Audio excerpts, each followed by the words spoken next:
The Education Ministry is advising private schools to do their own assessment in deciding whether to limit the number of students attending physical classes.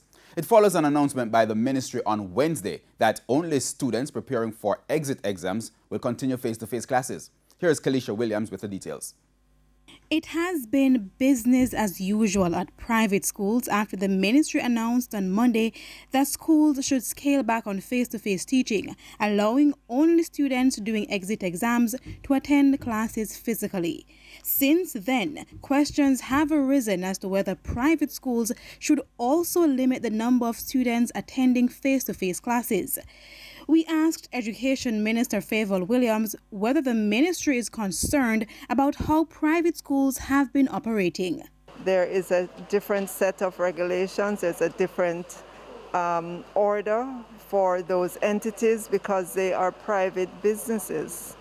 The government cannot tell a private business to close. She stressed that like any other business island-wide, private schools are governed by the Disaster Risk Management Act and technically they are not operating in contravention of the Act.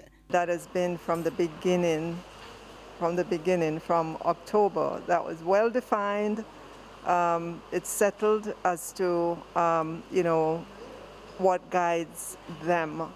Our directive is to the public schools, the government public schools. The decision to suspend face-to-face classes for some students came as COVID-19 cases skyrocketed island-wide. The Jamaica Teachers Association and other stakeholders have been calling for all schools to revert to online classes to contain the spread of the virus. Several schools have also reported cases of COVID-19, with at least one battling an outbreak of the virus. However, President of the Jamaica Independent Schools Association, Dr. Faithlyn Wilson, had said there were no reported cases of the virus at private schools. As for what the Education Minister is advising, the school would do their own assessment, and I can tell you that not all of the independent schools are doing face-to-face. Only about a third of them are doing the face-to-face. She was speaking at the handover ceremony of over 180 devices at the St. Catherine High School on Thursday. Kalisha Williams, TVJ News.